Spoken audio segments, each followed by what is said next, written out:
안녕하세요. 사연 읽어주는 남녀입니다. 오늘도 와주셔서 감사드리며 그럼 오늘의 사연 바로 소개해드리겠습니다.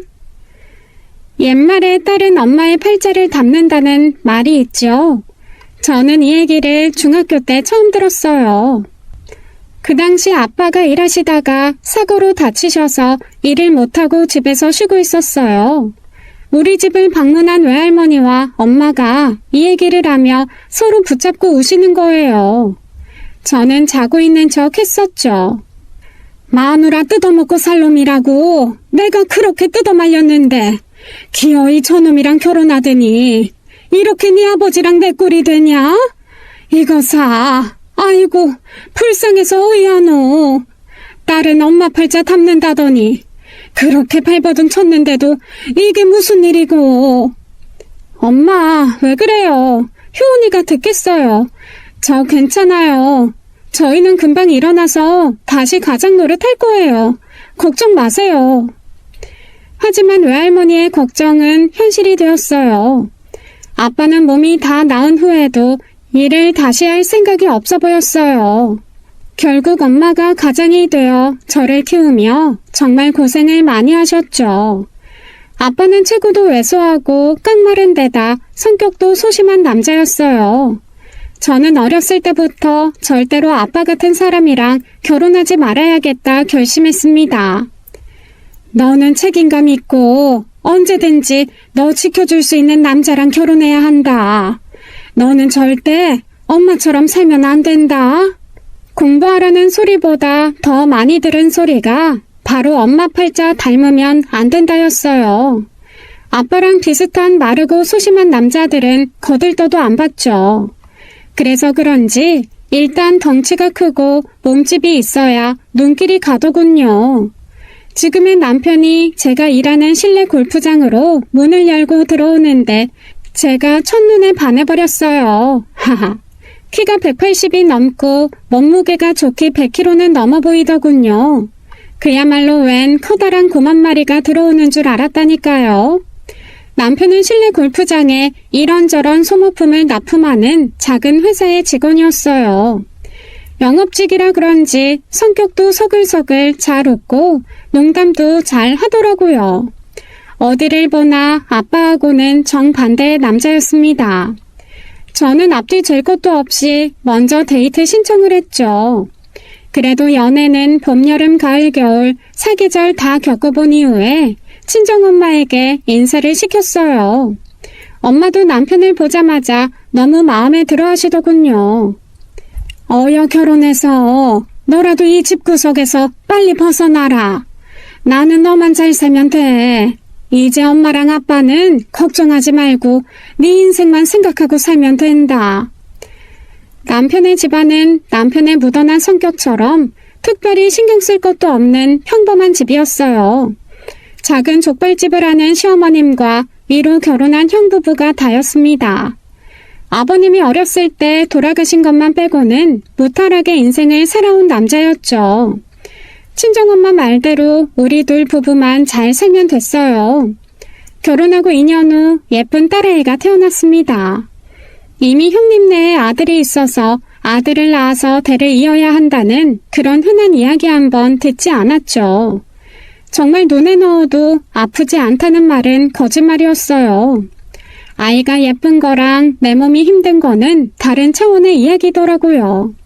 딸아이는 무통주사도 촉진제도 안 맞고 자연 분만으로 낳았는데 아이를 낳자마자 젖을 먹이는 것 자체가 너무 고통스럽더라고요. 젖을 먹일 때마다 울었어요. 엄마도 똑같은 고통을 겪었을 거라 생각하니 미안하고 불쌍해서 더 눈물이 나오대요. 엄마는 저를 낳고 산후조리도 못하고 바로 시부모 밥을 차려야 했었대요. 딸을 낳고 나서야 엄마의 마음을, 엄마의 인생을 진심으로 생각하게 됐죠.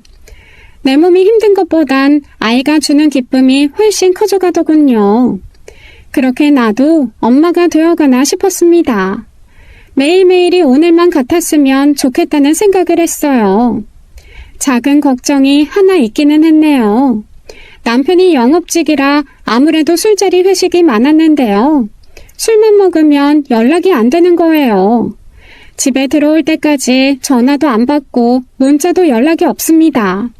사실은 연애할 때부터 싸울 일이 하나도 없는 우리 사이에 유일한 다툼은 이 문제였죠. 기다리는 사람은 걱정이 되잖아요. 이게 그런데 고쳐지지가 않더라고요. 오히려 아이를 낳고서는 저도 피곤해서 먼저 잠들어버리기 일쑤여서 조금은 그러려니 하고 있었어요.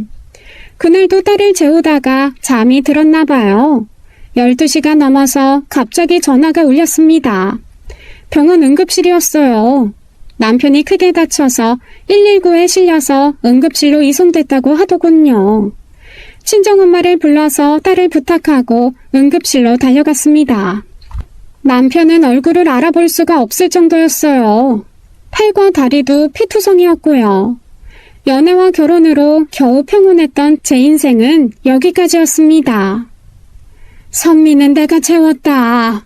엄마를 일주일째 못 봐서 그런지 밥 투정을 다 하는구나. 김서방은 좀 차도가 있니? 김서방 그렇게 만든 놈들은 아직도 못 찾은 거야?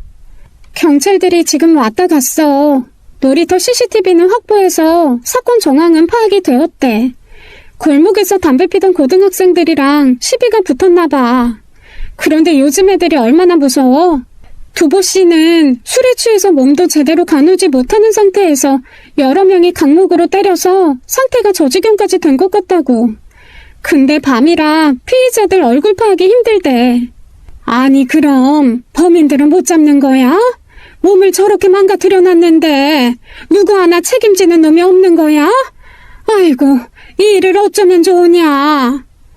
경찰들도 계속 수사를 해본다고 하니까 기다려봐야지 뭐. 엄마가 선미 보느라 힘들어서 그렇지.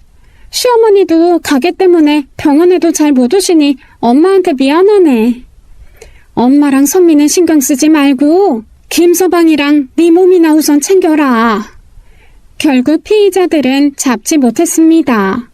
남편은 3달이 넘게 병원에 입원하다 퇴원을 했어요. 척추 손상으로 한쪽 다리를 쓸 수 없게 되었습니다. 평생 목발을 짚고 절뚝거리며 살아야 했죠. 한쪽 눈은 시력이 많이 손상돼서 멀지 않아 실명이 될 수도 있다고 하더군요. 그렇게 풍채 좋던 남편이 한순간에 장애 등급 3급의 장애인이 되었습니다. 남편이 다니던 회사에서는 퇴근 이후의 사고라 산재 처리도 불가한 상황에다가 긴 병가로 인해 결국 권고사직을 당했죠. 남편은 그래도 포기하지 않고 장애인을 고용하는 회사에 지원서를 내면서 재취업을 시도했습니다. 그러나 장애 후유증으로 재취업의 길은 요원해 보이더군요. 아무래도 내가 이 선미를 돌보면서 집에 있어야겠다. 집에서 할 수 있는 일거리 뭐라도 한번 찾아보자.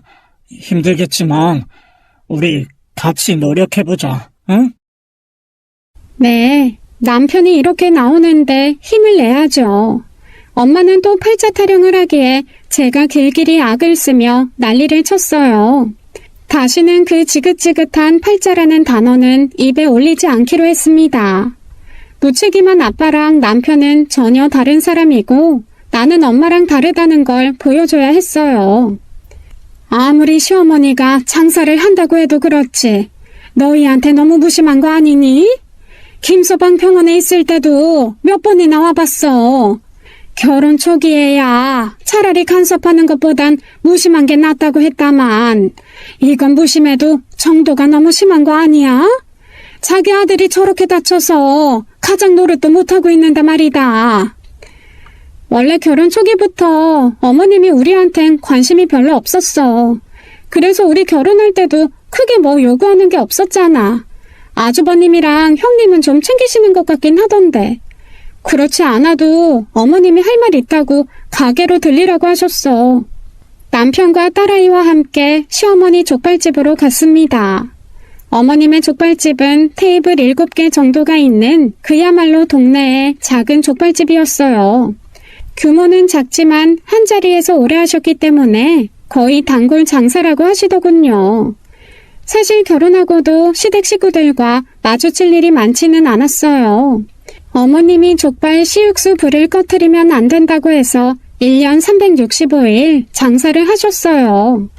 남편은 명절에도 찾아뵙자고 하면 형님네가 알아서 챙기니까 괜찮다고 하면서 여행을 가자고 했었거든요.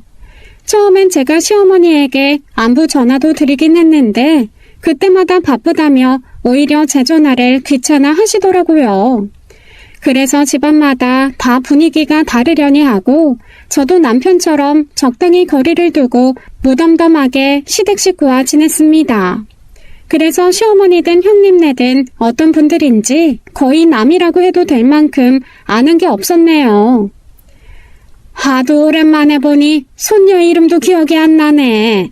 선미라고 했나? 얘는 지 아빠는 하나도 안 닮고 지 애미만 쏙 빼닮았네. 그래, 딸이 퉁퉁한 곰 같은 녀석을 닮아서 뭐하냐. 엄마가 낫지. 평소에 남편한테 시어머니가 차갑다는 말을 들었어도 이 정도까지인 줄은 몰랐네요. 남편이 불쌍할 지경이었어요. 남편은 익숙한지 섭섭한 표정도 없었죠. 에휴, 쟤는 그래서 평생 저렇게 살아야 한다니? 한쪽 다리는 재활로도 회복이 안 돼? 그럼 이제 애미가 가장 노릇해야 하는 거 아니니? 지금 다니고 있는 직장은 실내 골프장이라고 들었던 것 같은데 월급은 제대로 나오니? 그걸로 먹고 살 수나 있어? 네, 여기 다닌 지 5년 차라 그렇지 않아도 이번 달에 월급을 좀 올려달라고 하려고요. 이도 집에서 할 수 있는 부업 알아보고 있어요. 저는 속으로 시어머니가 차갑게 보여도 우리 걱정을 하는구나 싶었죠. 혹시 생활비라도 좀 보태주시려나 내심 기대감도 있었어요. 내가 걱정이 이만저만이 아니다. 그냥 우리 가게로 들어와라. 그 회사 계속 다녀봤자 기껏 안내 데스크에서 접수나 받으면서 무슨 월급이 오르긴 뭐가 오르겠어. 앞으로 선미 키우고 남편 뒷바라지 하려면 장사하는 게 더 낫다. 남들은 돈 내면서 족발 시육수 내는 법 배운다고 난리야. 나한테도 여럿 와서 부탁하더라. 월급도 안 받고 그냥 일하겠다고. 그래도 이게 나름 30년 노하우인데 남한테 알려줄 수 있겠니? 그래도 내 자식한테 물려주는 게 낫지. 안 그러니? 나도 이제 나이 들어서 장사하기 힘들어서 그래. 여기서 2년 열심히 가게 장사하는 거 배우면 내가 이 가게 너희한테 물려주마. 그래도 가게 하나 있으면 니네 가족은 평생 먹고 살 수 있지 않겠어? 엄마가 이 정도로 우리를 걱정하는 줄 몰랐네. 맨날 형만 챙겨서 나는 당연히 가게도 형을 주겠거니 했는데. 이래서 자식은 부모 맘을 모른다고 하는 거야. 야, 니네가 형네만큼만 좀 나한테 잘해봐라. 걔네들은 얼마나 사근사근한 줄 아니? 이건 둘 다 곰탱이같이 무뚝뚝해서는. 그리고 네 형이야 사업으로 잘 나가는데 뭐하러 하루 종일 돼지 냄새 맡으며 고생하니? 어머니, 저도 하루 종일 돼지 냄새 맡으면서 고생하는 건 고민을 좀 해볼게요. 아유, 얘가 미련 곰탱인 줄 알았더니 말에 가시가 있네. 네가 지금 고생이고 저생이고 가릴 처지야. 2년만 고생하면 가게를 주겠다는데 아직 살만하다 이거냐? 아주 복이 넘쳐서 지복을 차고 있네. 엄마, 또 화까지 낼 건 없잖아요. 갑자기 얘기해서 이 사람도 당황한 거지. 알았으니까 나중에 딴소리 하면 안 돼. 알았지, 엄마? 아무리 생활이 어려워도 시어머니가 하는 가게에 취직을 하는 게 썩 내키지는 않더라고요. 그리고 제가 냄새에 좀 예민한 편인데 그 족발집에서 나는 향신료 냄새가 저는 너무 힘들거든요. 그래서 평소에 족발도 잘 시켜 먹지 않는 사람인데 족발집이라뇨. 직장이 없는 것도 아니었는데 정말 엄두가 나지 않았죠. 무슨 일이 있어도 올해에는 월급을 올려받아야겠다고 결심했어요.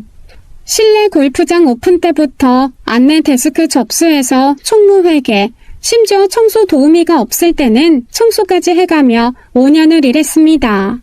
하지만 사장님은 경기가 안 좋다는 핑계, 고객이 줄었다는 핑계, 새로 장비를 들여와서 여유가 없다는 핑계를 대면서 5년째 월급을 올려주지 않았어요.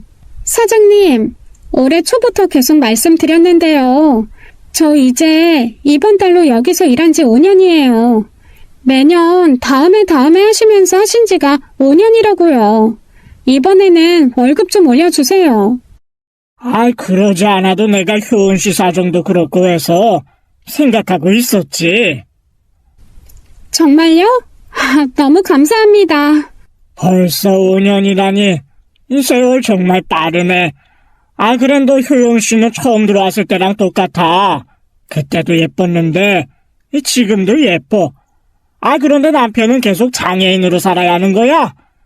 효은 씨가 정말 힘들겠네. 응? 그래도 사장님이 배려해 주셔서 저희 가족 잘 이겨내고 있어요. 월급은 얼마나 인상될까요?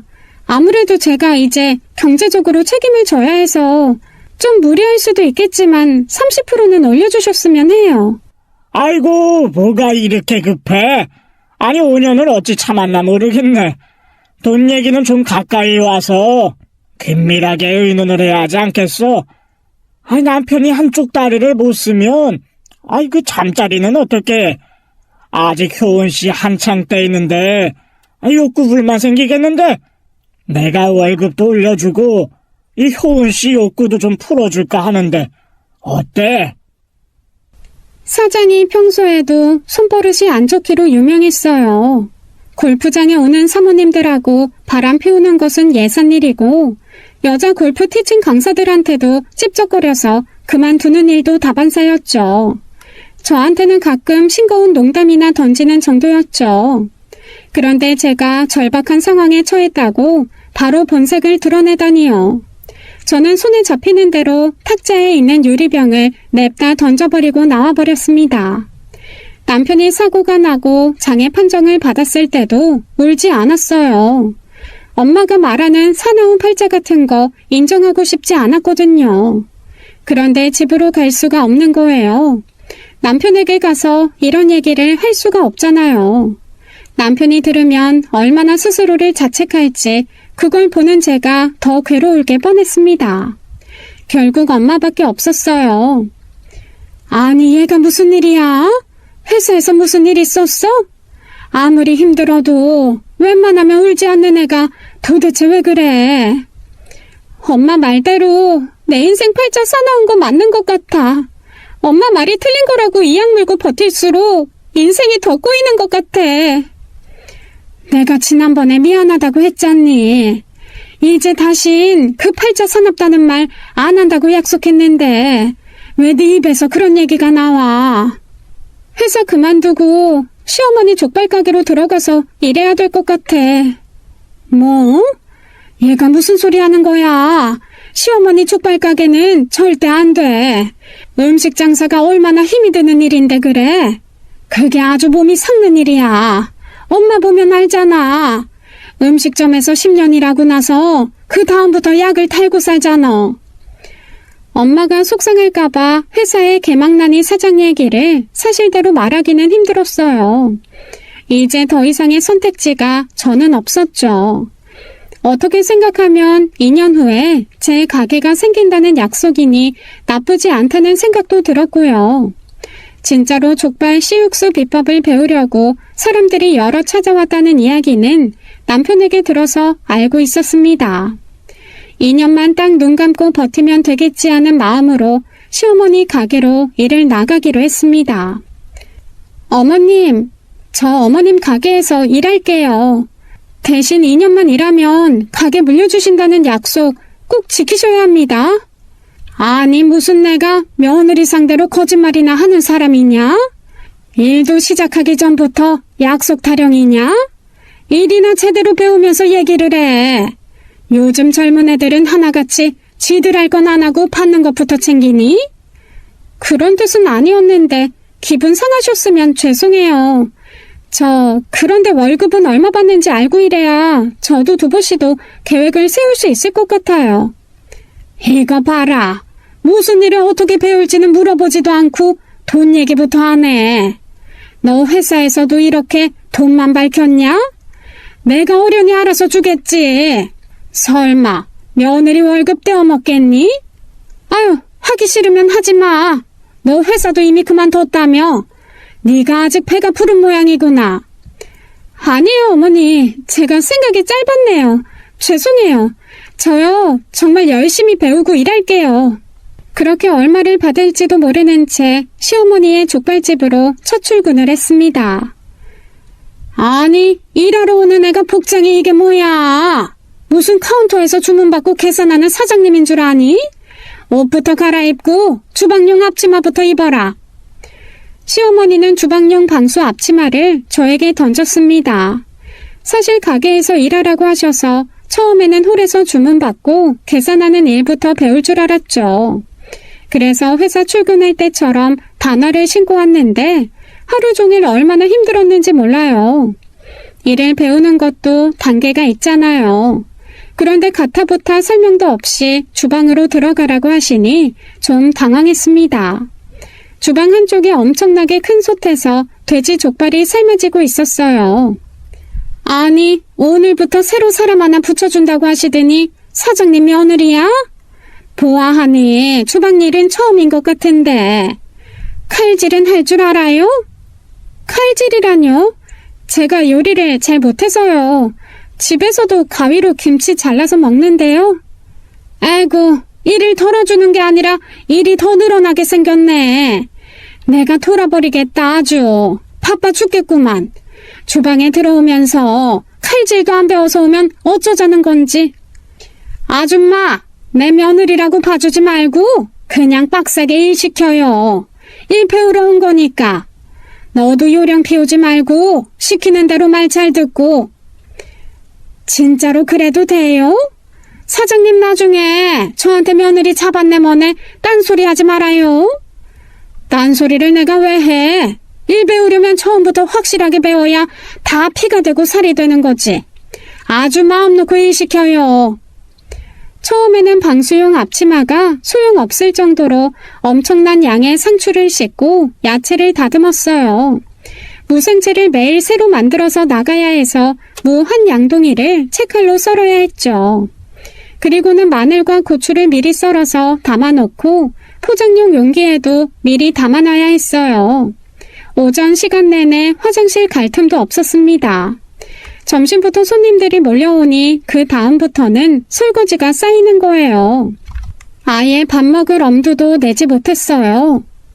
점심시간이 지나서 손님이 끊긴 틈을 타서 주방 아줌마와 무채나물에 밥을 넣어서 비벼 먹었죠. 너무 힘들어서 말을 할 수도 없었어요. 그리고 다시 저녁 장사 준비를 시작해야 했습니다. 족발 육수 근처에는 가보지도 못했어요. 주방에서 해야 하는 허드렛 일이 다 제 몫이었죠. 영업이 끝나고 주방 바닥 락스 청소와 행주를 삶아놓고 나니 12시가 넘더군요. 집에 들어가자마자 딸 얼굴 한번 보고 나서 씻지도 못하고 쓰러졌습니다. 다음 날부터는 전쟁터에 나가는 복장으로 완전 부장하고 출근을 했죠. 일하다 보니 운동화로도 부족해서 주방에서 신는 작업화까지 사서 신었어요. 아침부터 밤까지 악으로 깡으로 버티며 배웠습니다. 원래 제가 깡따구가 좀 있는 편이거든요. 여기서 포기하면 물러설 데가 없었으니까 2년만 눈 감고 귀 막고 버텨보자 했죠. 아니 눈 뜨고 귀 열고 모든 것을 내 것으로 만들자며 악바리로 일했어요. 2년은 너무 멀고 1년 같았던 한 달이 지나서 월급날이 되었습니다. 월급은 네 남편 통장으로 넣었다. 주방 시다 월급으로 계산했더니 196만 원 나왔는데 특별히 4만 원 보태서 200 채웠어. 네? 200만 원이요? 하루에 12시간도 넘게 일했어요. 최저시급도 안 되는 돈이잖아요. 원래 주방 시다는 150 받으면 많이 받는 거야. 네가 할 줄 아는 게 뭐가 있어? 기술이 있어야 월급이 올라가지. 요즘 일 잘하는 동남아 애들이 얼마나 널렸는지 알아? 걔네들은 150도 못 받아. 아니, 이 돈으로 선미랑 새 식구가 어떻게 살아요? 얘, 너는 지금 수련 중인 거 아니니? 누가 그렇게 설거지부터 하나하나 다 가르쳐 주겠니? 그 과정을 겪어야 족발도 자를 수 있고 씨육수도 끓일 수 있게 되는 거 아니냐? 돈 몇 푼이 중요한 게 아니야. 그리고 두보도 집에서 선미 어린이집 보내고 나선 부업 시작한다고 하더라. 그렇게 벌면 새 식구 왜 못 사니? 없으면 없는 대로 아껴서 살면 되는 거지. 첫 월급날부터 액수가 적다고 계속 징징거릴 수도 없었어요. 일이 좀 손에 익어서 능숙하게 되면 시어머니도 좀 생각을 해주시겠거니 했죠. 정말 태어나서 이렇게 열심히 살았던 적이 있었나 싶었습니다. 엄마는 자나깨나 제 걱정이 한가득이셨죠.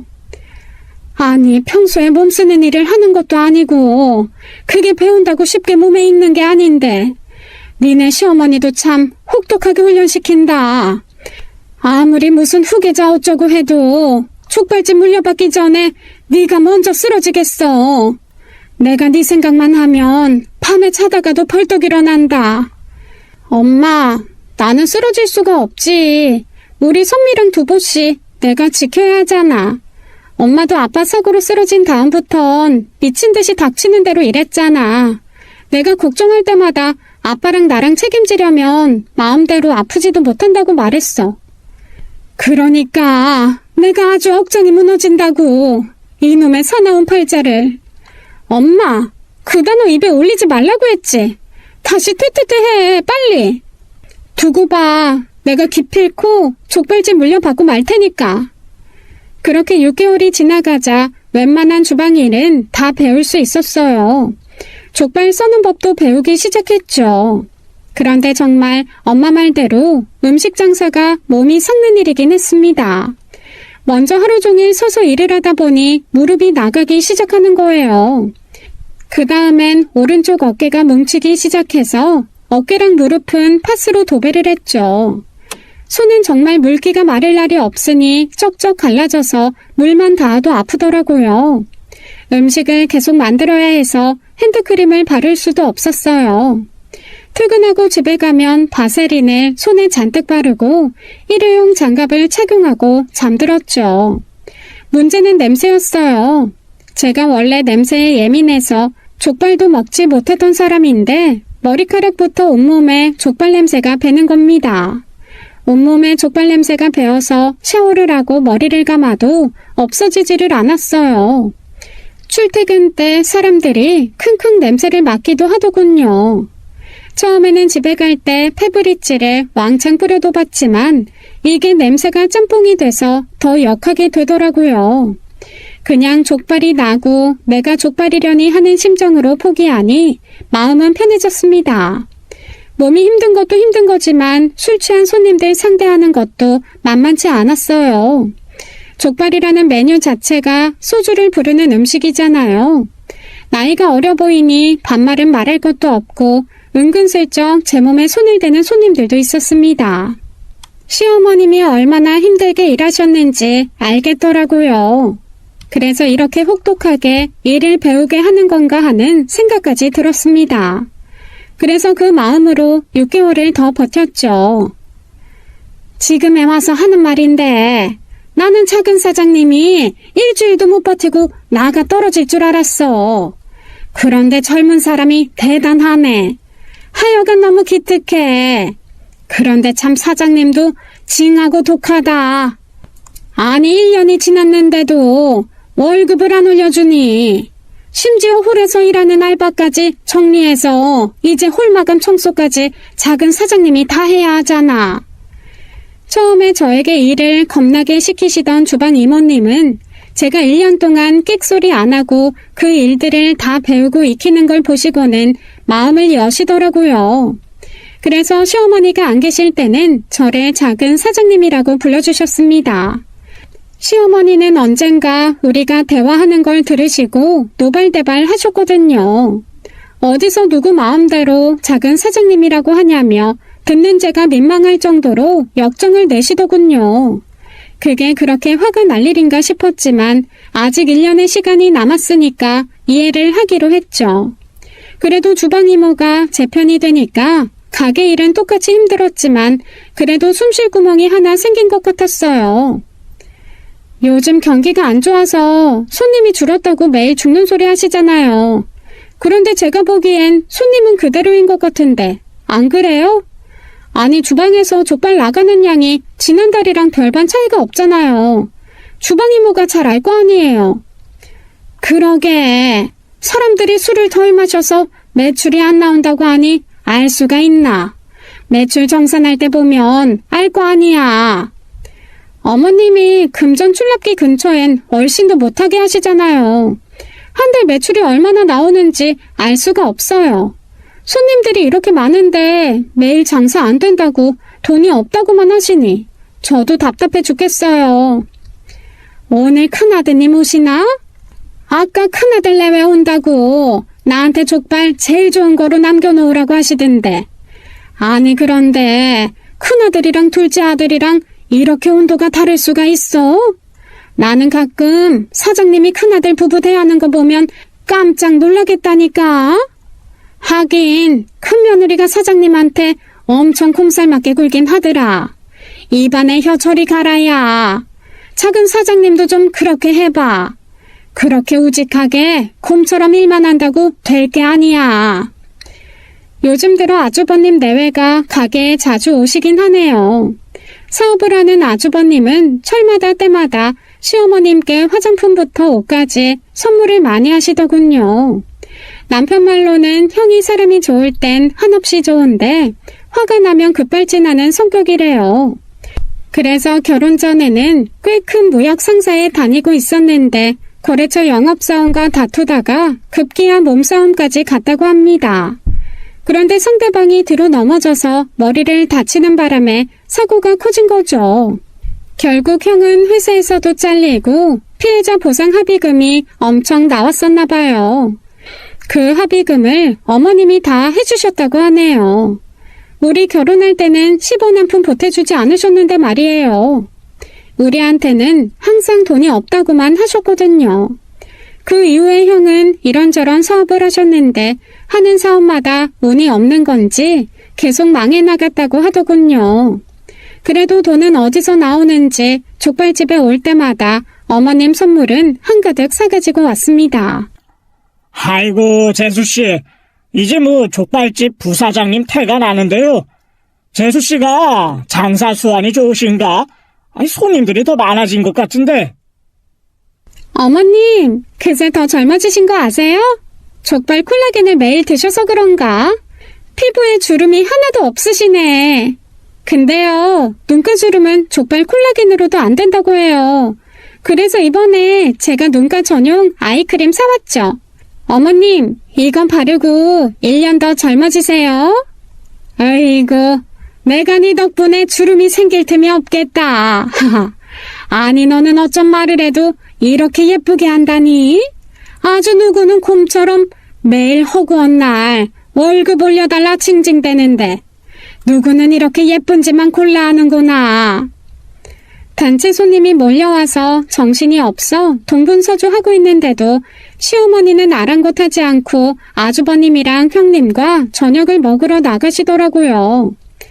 나는 큰애랑 저녁 먹고 올 테니까 마감 청소까지 하고 있어라. 들어와서 정사는 내가 하마. 아줌마, 아까 내가 포장해 놓으라고 한 거 우리 큰애 챙겨주세요. 어머님, 좀 도와주시고 나가셔야죠. 지금 단체 손님 왔는데 어딜 나가세요. 저 혼자서 어떻게 이 손님들을 다 받아요. 얘가 이런 정신 상태로 무슨 가게를 하겠다고 그러니?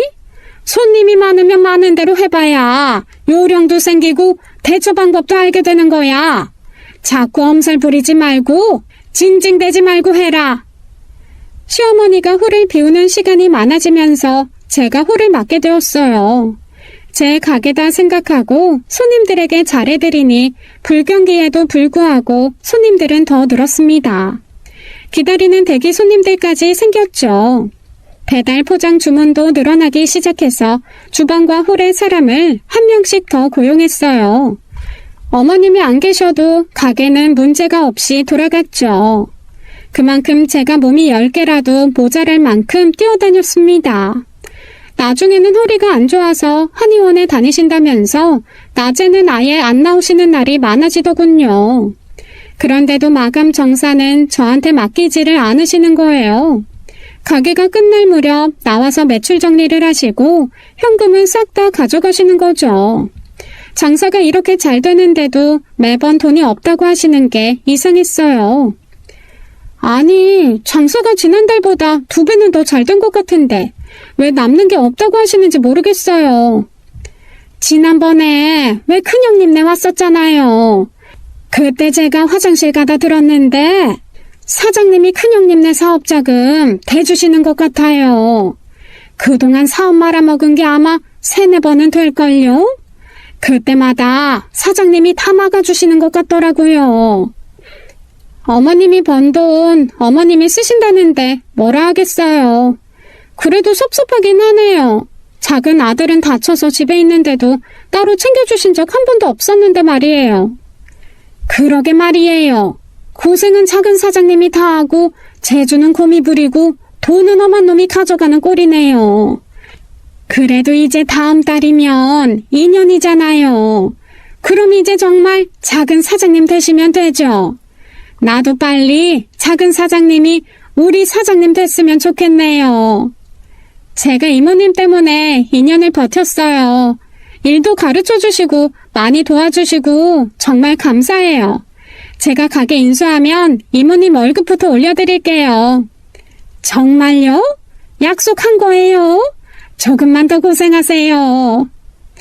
네, 드디어 기다리던 2년이 되었죠.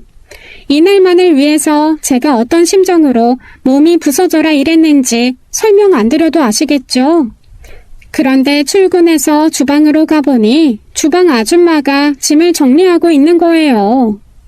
이모님, 지금 뭐 하시는 거예요? 점심 장사 준비해야죠. 저 오늘 아침에 잘렸어요. 호레이라는 김씨 아줌마도 관두라고 했대요. 아니, 이게 무슨 일인지 저도 모르겠어요. 그때 시어머니와 큰형님 부부가 가게로 들어왔어요. 어머님, 이게 무슨 일이에요? 갑자기 주방이랑 홀 사람들을 내보내면 어떡해요? 오늘부터 주방이랑 홀에서 큰형네가 일할 거다. 큰형네가 사업이 부도가 나서 오갈 데가 없어졌어. 어차피 남의 사람 쓰느니 우리끼리 일하면 더 좋지 않겠니? 이참에 큰애네도 족발집 일도 배우고 말이다. 어머님, 무슨 말씀이세요? 오늘이 제가 일한 지 2년 되는 날이에요. 어머님이 약속하셨잖아요. 2년만 고생하면 이 가게 저한테 넘겨주신다고요. 그런데 갑자기 형님네가 여기서 일을 한다고요? 더군다나 함께 일하던 사람들을 한꺼번에 다 내보낸다고요? 아우, 얘가 이렇게 지 생각만 해. 이렇게 이기적일 수가 없어. 너는 지금 큰형네가 길거리에 애 낳게 생겼는데 이 가게 당장 내놓으라는 말이 입에서 나오니? 그리고 너 아직 멀었어. 내가 아직 시육수 내는 법도 안 알려줬는데 뭘 믿고 가게를 네가 맡는다는 거니? 어머니, 해도 너무하시네요. 제가 이날만을 위해서 어떻게 살았는데 지금에 와서 말 바꾸시는 거예요? 내가 무슨 말을 바꾸니? 누가 안 주겠다고 했어? 지금은 아직 내가 좀 이르다는 거잖니? 일단 이 형네가 자리 잡을 때까지만 좀 기다리라는데 그걸 못 참어?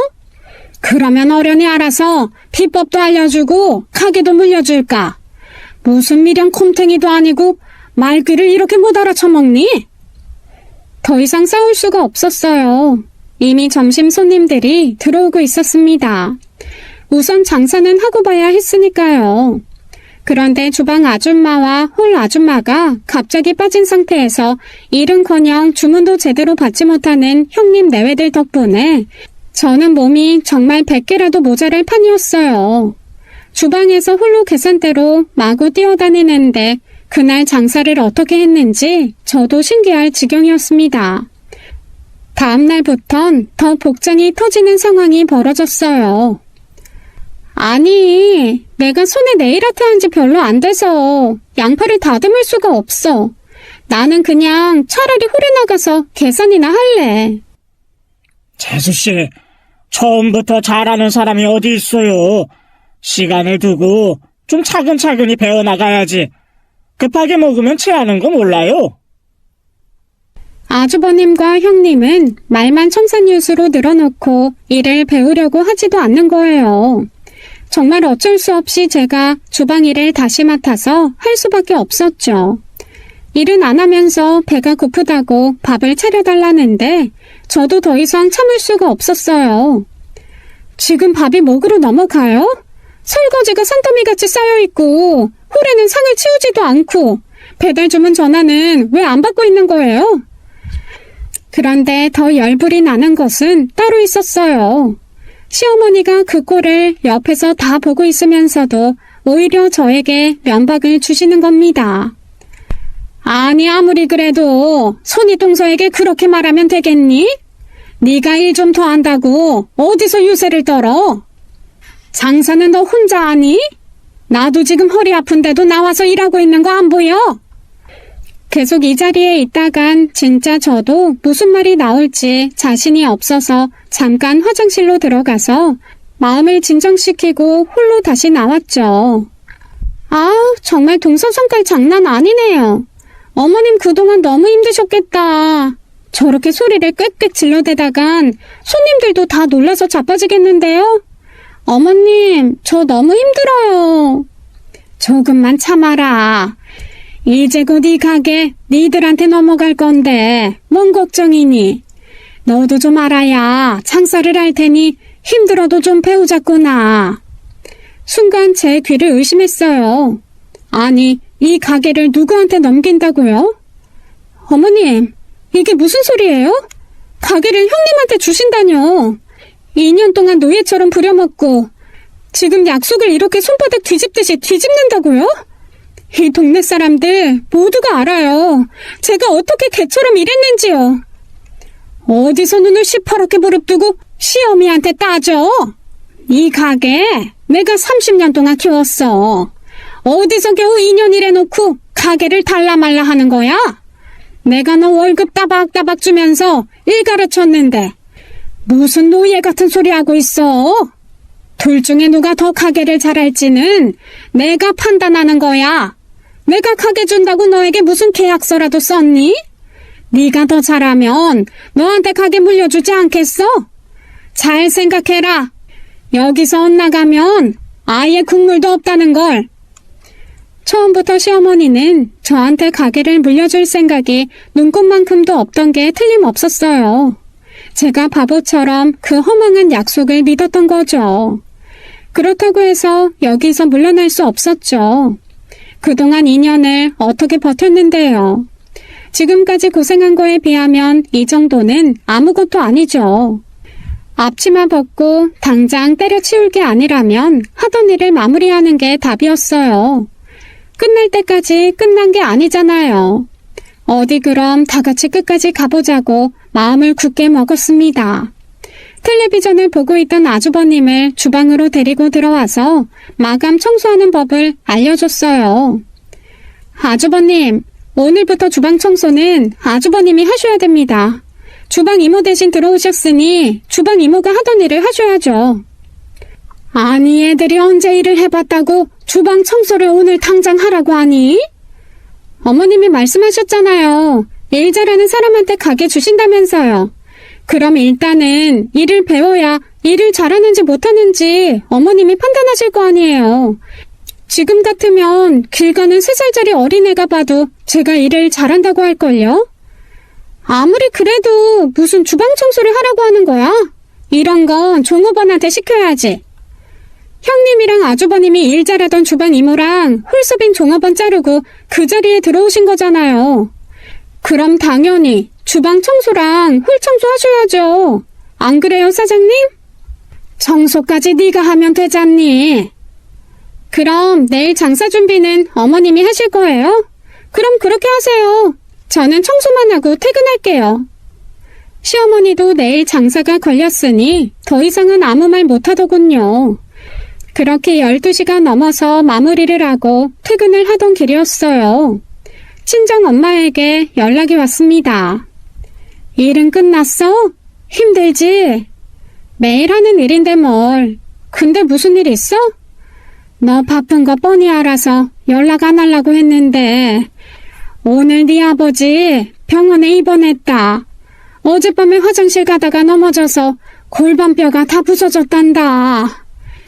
에휴, 늙어서 넘어지면 바로 황천길 예약 잡아놓은 건데 안 와도 돼. 그냥 알고나 있으라고 전화한 거야. 엄마는 알고 있었죠. 제가 아빠에 대해 감정이 별로 좋지 않다는 것을요. 저에게 아빠는 평생 엄마 등골을 빼먹은 사람일 뿐이었으니까요. 그래도 크게 다치셔서 입원했다는데 안 가볼 수가 없었습니다. 엄마 얼굴이 보고 싶기도 했고요. 집이 아니라 병원으로 갔어요. 병실에 가보니 엄마는 잠깐 자리를 비우셨는지 안 계시더라고요. 아빠는 주무시고 계시는 건지 눈을 감고 계셨어요. 아빠, 주무세요? 하긴 아빠는 항상 주무시고 계셨네요. 아니면 텔레비전 보고 있든지. 우리 참 대화 없는 부녀 사이네요. 근데 오늘은 제 얘기 좀 들어주세요. 남편에겐 자기 엄마 형제 욕이라 말하지도 못하겠고 엄마한테 말하면 걱정하니까 엄마에게도 말 못하겠고 그냥 오늘 하루는 아빠가 제 대나무숲 돼주세요. 저는 잠든 아빠를 상대로 오늘 있었던 기도 안 차는 이야기를 제가 아는 모든 육두문자를 동원해서 일러 바쳤습니다. 그렇게라도 하니 속이 좀 시원하더라고요. 그러고는 엄마를 찾아보려고 일어나는데 아빠가 제 손을 잡는 거예요. 아빠, 깼어? 아, 내가 너무 시끄럽게 말했나? 죄송해요. 아니다. 내가 참 죄가 많다. 내 죄가 많아서 너까지 그렇게 고생을 하나 보다. 내가 변변찮아서 시댁에서 너를 그렇게 함부로 대하는 거 아니냐. 미안하다. 그런데 효은아, 나쁜 사람들은 네 시댁 사람들이야. 나쁜 사람들은 언젠가 그 죗값 고스란히 받게 된단다. 나만 봐도 알 수 있지. 그러니까 너는 잘 될 거다. 그 족발집 네가 분명히 물려받을 수 있을 거야. 너만큼 일을 잘하는 사람이 어디 있겠냐. 그런데 말이다. 너무 힘들면 말이야. 그만해도 돼. 그래도 괜찮아. 태어나서 아빠가 저에게 해준 가장 긴 얘기였어요. 참 어이없게도 힘이 나대요. 아빠가 이렇게 말 잘하는 사람이었어? 아니야, 나 절대 포기하지 않을 거야. 힘내서 아빠한테 보여줄게. 족발집 사장님 된 딸을. 다음 날부터 농땡이 치려는 아주버님과 형님에게 일을 시켰어요. 물론 하는 신용만 냈죠. 그래도 계속 시켰어요. 일은 더 많아졌죠. 그래도 물러나지 않았습니다. 가게가 끝나고는 아빠가 있는 병원으로 가서 얼굴이라도 보고 집으로 들어갔어요. 그냥 잠든 아빠한테 대고 하소연하는 게 나름 힘이 되더라고요. 잠깐이나마 짧았던 힘들지만 다정한 아빠와의 시간이었네요. 점심 장사를 준비하고 있는데 엄마에게 전화가 왔어요. 제가 바쁠 시간이라는 걸 뻔히 아는 엄마가 이 시간에 전화할 리는 없는데 이상한 생각이 들어서 전화를 받았습니다. 효은아, 아빠 돌아가셨다. 순간 들고 있던 쟁반을 놓쳐버렸어요. 이렇게 가시다뇨.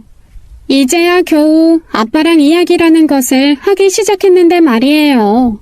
눈물이 계속 쏟아졌어요. 형님과 시어머니에게 아버님이 돌아가셨다고 말했죠. 앞치마를 벗고 나가려는데 시어머니가 저를 잡더군요. 이미 돌아가신 건 어쩔 수 없잖니. 네가 몇 시간 늦게 간다고 큰일 안 난다.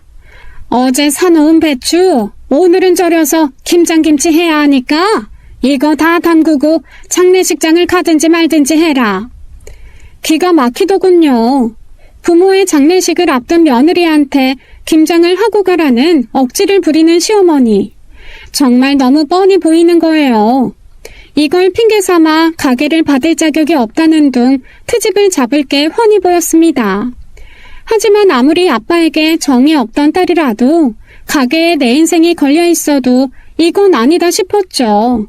대꾸할 가치도 없어서 그냥 저는 장례식장으로 달려갔어요. 아빠의 장례식장은 참 쓸쓸했습니다. 오랜 지병으로 주변에 사람들이 없었어요. 친정엄마와 저, 남편과 셋이서 3일장을 치렀죠. 시댁 식구들은 가게 핑계를 대고 장례식장에 오지도 않더군요. 3일 내내 울지도 않고 잘 버티던 친정엄마는 아빠의 관이 화장터 불구덩이로 들어가는 것을 보더니 그제야 그동안 참았던 울음을 터뜨리더라고요.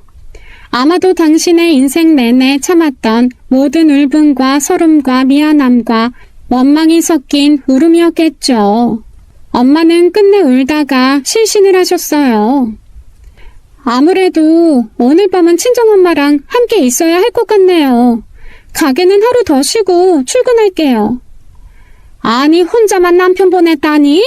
3일장 끝났으면 바로 가게에 와서 김장 담아야 할 거 아니야. 네가 이렇게 가게에 관심도 없으면서 무슨 가게를 물려받겠다고 그러냐? 정말 머리끝까지 화가 났어요. 생판 모르는 남이라도 이렇게 할 수는 없겠다는 생각이 들었죠. 엄마를 모셔다 드리고 가게로 바로 갔어요. 역시나 매장에 절인 배추를 산처럼 쌓아놓고는 아무것도 안 하고 있더군요. 주방에도 버무려야 할 배추 속들이 그대로 있었어요. 아니, 3일 동안 겨우 배추만 절여놓으신 거예요? 형님이랑 아주버님은 손이 없어요? 일을 이렇게 펼쳐놓고 제가 오기만을 기다려요? 제가 무슨 김치 담는 기계예요? 해도 너무하시는 거 아니에요? 해도 너무한 건 바로 너지. 뻔히 김장하는 거 알면서도 어차피 장례식장에 찾아오는 사람도 없다고 작은 애가 그러던데. 그럼 늦게라도 들려서 이랬으면 이 지경까지 됐겠니? 지금 누구한테 뭐라고 하는 거야? 책임감이 그렇게 없어가지고 무슨 가게를 물려받겠다고 하는지. 너는 가게를 할 깜냥도 안 돼. 음식도 인간이 만들어야 그게 보약이 되는 거예요. 당신들 같이 양심이라는 게 털끝만큼도 없는 것들이 만드는 건 독이야, 독. 내가 안 해. 내가 분명히 장담하건대 한 달도 안 돼서 아주 폭망할 거다. 누가 개쓰레기들이 만든 족발을 먹겠냐?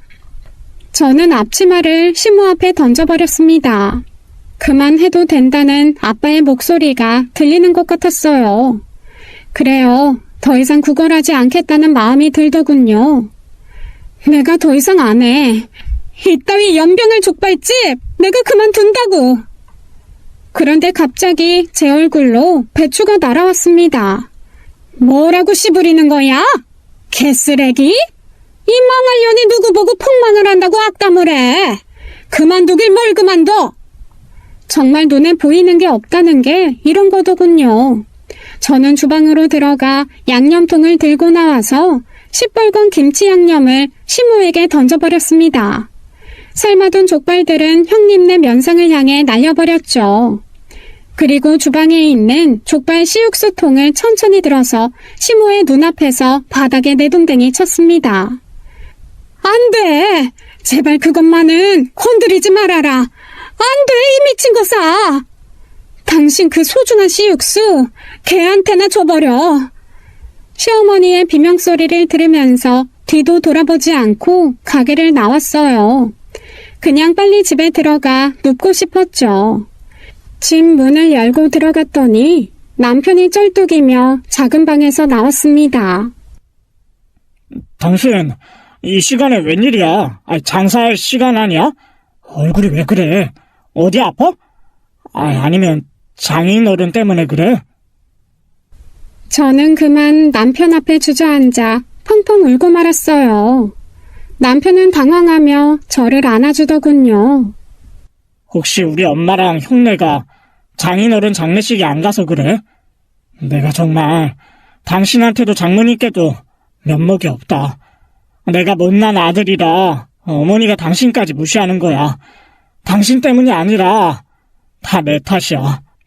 정말 미안해. 남편도 저를 따라 눈물 짓는 걸 보니 우리 처지가 왜 이렇게 처량해 보이던지요. 결국 감정이 복받친 저는 그동안의 서름을 모두 쏟아내고 말았습니다. 남편에게 차마 말 못하고 참아왔던 게 한꺼번에 터져나왔어요. 모든 이야기를 들은 남편은 미안해서 어쩔 줄 몰라 하더니 이내 얼굴이 당혹스러움으로 바뀌었다가 다시 화가 잔뜩 난 얼굴로 바뀌었습니다. 내 이 인간들을. 순하디 순한 남편의 그렇게 화난 얼굴은 처음 보았어요. 남편은 얼굴이 시뻘개져서는 지팡이를 챙겨서 현관문을 나섰습니다. 여보, 어디가? 뭘 어쩌려고? 남편은 제 말에 대꾸도 안 하고 나갔고 저는 남편을 따라 나갔어요. 남편이 향한 곳은 족발집이었죠. 남편은 유리문을 어깨로 부술듯이 치고 들어갔습니다. 저도 바로 따라 들어갔죠. 가게 바닥을 대걸레로 닦고 있던 시어머니와 아주버니가 큰 소리에 깜짝 놀라 남편과 저를 쳐다보더군요. 형님은 어딜 갔는지 보이지 않았어요. 저를 본 시어머니는 대걸레를 집어던지며 제게 달려들었어요. 그때 시어머니와 제 사이에 남편이 끼어들었죠. 이 사람한테 왜 그랬어요? 왜 그래? 너 가게 바닥에 이 육수 안 보여? 일 좀 시켰다고 네 마누라가 해놓은 꼴 좀 봐라. 이것 때문에 지금 가게 망하게 생긴 거 안 보여? 과장창. 그 순간 김장용 스테인리스 대야가 바닥에 내동댕이 쳐졌습니다. 김치 속이 담겨있던 대야였어요. 아마도 제가 던져놓은 걸 다시 모아 담으신 듯 했죠. 그걸 남편이 다시 바닥에 던진 거였어요. 너 이게 뭐 하는 짓이야? 부부는 담는다더니 하는 짓도 똑같니? 다리 삐끗해서 사람 구실도 못하더니 머리까지 어떻게 된 거냐? 왜요? 나는 이런 짓 하면 안 돼요? 사람 구실 말 잘하셨네. 그러는 엄마는 왜 사람 구실 안 하는데 엄마랑 형은 다리가 없어서 장인어른 장례식에 안 온 거예요? 너 왜 이래? 미쳤어? 엄마 앞에서 말 가려서 못해? 놔둬라. 어디까지 말하나 한번 드러나 보게. 내가 변변한 직업도 없고 돈도 못 버는 다리 병신 백수 되니까 이때다 싶었어요? 내 약점 잡고 식당 준다고 미끼 던져서 내 마누라 일 시키니까 좋았냐고요. 약속했으면 약속을 지켜요. 결국 너도 그 소리냐? 이것들이 내 가게 못 뺏어서 안 달랐나? 그동안 이 가게 갖고 싶어서 어떻게 참았어? 응? 2년간 호시탐탐 가게만 노렸니? 애초에 누가 먼저 준다고 했는데 2년 일하면 가게 준다는 약속 안 했으면 이 사람 카운터에 앉아서 더 편하게 돈 더 많이 벌어왔어요. 귀한 사람 개처럼 일 시켜놓고 이제 와서 이러면 안 되죠. 그럼 네가 개처럼 일하는 재수씨 그만하라고 하지 그랬냐? 지 마누라 개처럼 일하는데 넌 그동안 뭐하고 있었어? 신이 놈이 능력 없어 그런 걸 왜 그걸 엄마 탓을 해? 그 순간 남편의 지팡이가 쌩하고 허공을 가르더군요. 아주버니가 억소리를 내며 쓰러졌죠. 남편이 아주버니의 목덜미를 후려친 거였어요. 아이고 원준아, 괜찮아? 너 형한테 이게 무슨 짓이야? 왜 사람을 때려? 여기 사람이 어딨어? 전부 개지. 부모가 개니까 자식도 개 취급한 거 아니었어요? 그리고 형, 나 말하고 있잖아. 야야, 이씨, 너 미쳤어? 이게 어디서 형을 패? 아주버니가 일어나 반격하려고 하자 남편이 지팡이를 높이 쳐들었습니다. 일어나려던 아주버니가 움찔하며 땅에 다리를 짚고 헤엄을 치더니 구석으로 피하더군요. 늘 배운 사람인 척 콧대 높은 척 굴던 아주버니가 뱀처럼 도망가는 모습을 보니 실수가 다 나오더군요. 그 앞을 시어머니가 두 팔 벌려 막으셨어요. 그만두지 못해? 나 그동안 이 사람 손 불어 터져가며 일하는 거 알면서도 내가 왜 말 한마디 못한 줄 알아요? 엄마가 나한테 처음으로 베푼 모정이었으니까 엄마가 가게 물려준다고 했을 때 나 진짜 눈물 나게 고마웠어요. 그래도 우리 엄마가 날 사랑했구나. 그동안 형이랑 차별하는 것 같은 기분은 내 착각이었구나 생각했었다고요. 그거 하나로 나 그동안 차별받은 서름 다 씻겨 나가는 것 같았다고. 이 사람도 그렇게 생각했으니까 밤에 파스 묻히고 끙끙 앓으면서도 꾹꾹 참고 일한 거였어요. 그런데 처음부터 줄 생각 없었던 거잖아요. 어차피 형 줄 거였잖아요. 내 말 틀리면 지금 당장 가게 계약서 써요. 네가 이러니까 내가 너한테 정이 안 갔던 거야. 내가 달리 널 미워한 줄 아니? 지 아빠 닮아서 폭력이나 쓸 줄 알지. 아, 그래서였구나. 왜 그렇게 나 미워하나 했더니 내가 아빠 닮아서였구나. 바람 피운 건 엄마인데 도대체 아빠를 왜 미워하는 거예요? 그래도 아빠는 그런 엄마도 아니라고 끝까지 책임졌어. 미워해도 아빠가 엄마를 미워해야지, 어? 이제 뭐든 상관없어. 가게 안 줄 거죠? 아니, 처음부터 줄 생각 없었죠? 원래 우리 마누라 부려먹다 형한테 줄 생각이었죠? 알면서 뭘 물어? 그 순간 남편이 미안한 얼굴로 제 눈을 한 5초 정도 바라보았습니다. 그러더니 결심이라도 한 듯 이를 악물더군요. 다리 병신된 아들 약점 잡아서 며느리 일 부려먹는 게 그게 가족이야? 오늘부로 나 당신들 가족 안 해. 이제 내가 싫어. 이 사람도 이제 당신 며느리 아니니까 행여나 씨짜질 할 생각 마요. 내 눈에 띄면 나랑 똑같이 만들어 버리려니까. 가자 여보. 남편이 그렇게 한바탕 난리를 치고 가게를 돌아서 나왔어요. 남편의 한 손에는 지팡이가 또 다른 한 손에는 제 손이 꽉 쥐어져 있었죠. 서로 말없이 집으로 돌아오던 길에 남편에게 물었습니다. 당신 정말 괜찮겠어? 이대로 당신 가족들이랑 연 끊어도. 내 가족 여기 있잖아. 그 사람들 처음부터 내 가족도 아니었어. 그걸 나만 모르고 40년 가까이 살아온 거지. 나 이제 억울하게 살지 않을 거야. 당신도 억울하게 안 만들 거고. 당신 2년 동안 고생한 거 내가 다 보상하게 만들 거야. 두고 봐. 남편이 그날 무얼 결심했는지 천천히 알게 되었어요. 남편은 그동안 제가 일했던 것에 대한 증거들을 모으기 시작했습니다. 몇십 많은 시모가 주방과 홀에 설치해둔 CCTV 영상을 확보하고 주방 이모에게도 연락해서 증언을 세워줄 것을 부탁했어요. 주방 이모는 흔쾌히 그러겠다고 했고요. 남편은 그 증거들로 고용노동부에 신고를 했습니다.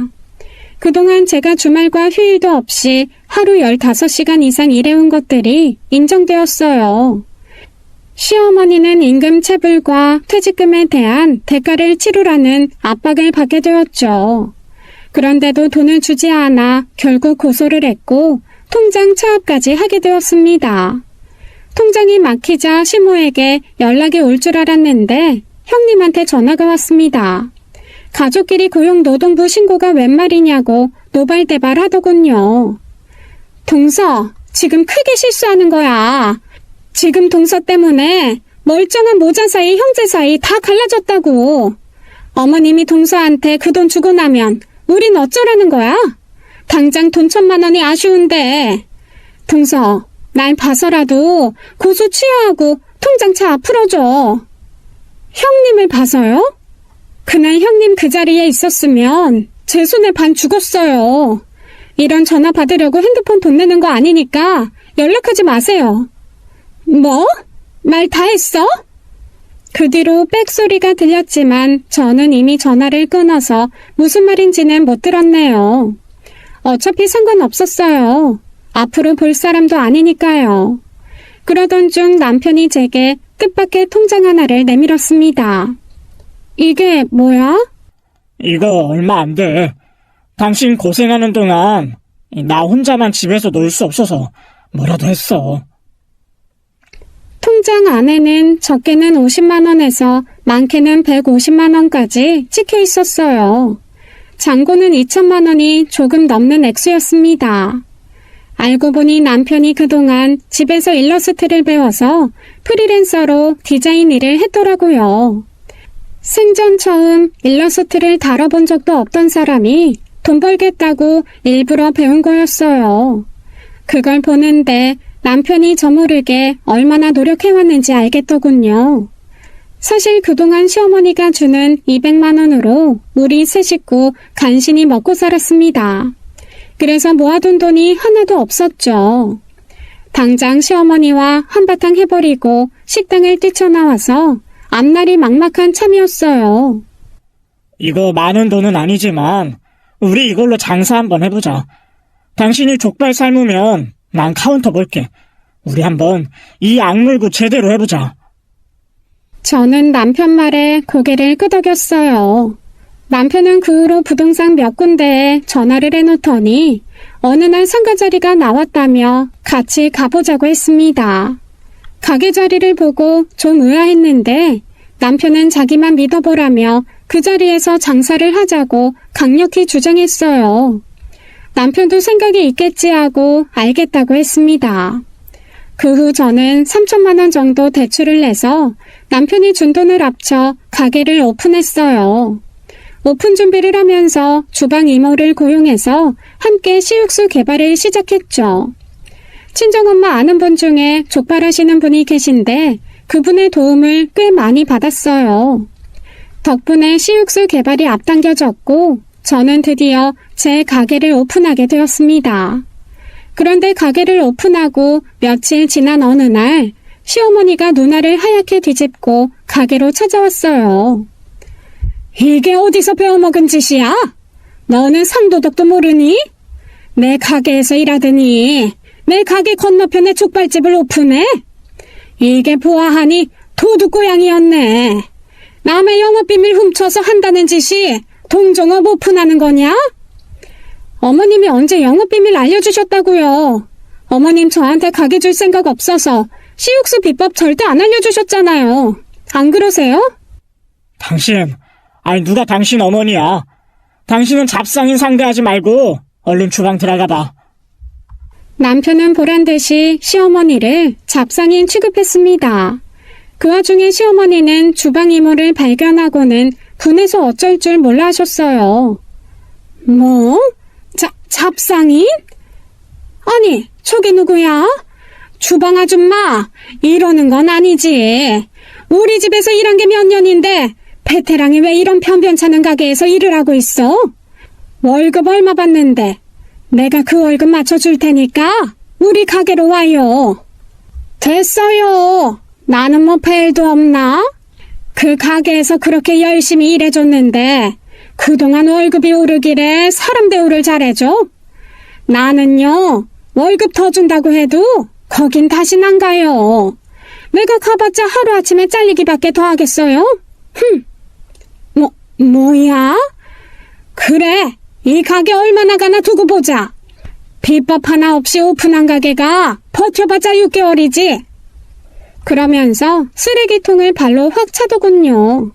그 바람에 식당 손님들이 수군거리며 불편해했습니다. 이봐요.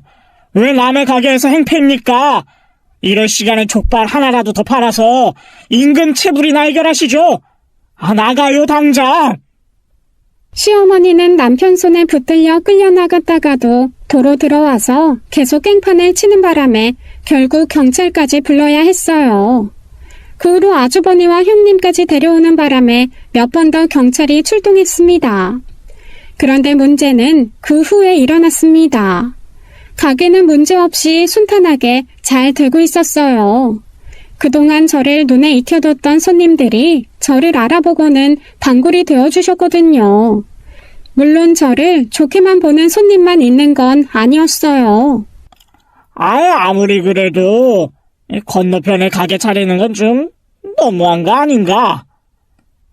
시어머니 가게에서 일하던 제가 새로 가게를 차렸으니 곱지 않게 보는 시선도 있었죠. 그럴 때면 남편이 제 방패막이가 되어주었습니다. 그동안 있었던 일들을 손님들께 들려드리면 손님들도 그런 일이 있었냐며 수긍하고 돌아가곤 했어요. 덕분에 나쁜 이미지 없이 열심히 하는 가게 사장으로 이미지가 쌓여가고 있었죠. 그런데 문제는 시어머니였습니다. 시어머니가 가게 일로 앙심을 품고 헛소문을 흘렸거든요. 그 내용인즉 우리가 상도덕 무시하고 가게 비법 빼가서 가게를 오픈한 파렴치한이라는 거였어요. 저희는 가게 일에 집중하느라 그런 소문이 나고 있는 줄도 몰랐는데 어느 날 저희 가게 단골 손님이 찾아와서 얘기해 주더군요. 왕년에 영업직이던 남편이 이런 설득 쪽으로는 말발이 꽤 좋은 사람입니다. 사람들에게 음료수 서비스를 드리며 그간의 우리 집 사정 얘기를 하더군요. 거기에 곁들여 둘째의 서름과 절름발이 사정까지 얘기하고 나면 어느새 사람들이 남편에게 위로와 응원의 말을 건네고 가곤 했죠.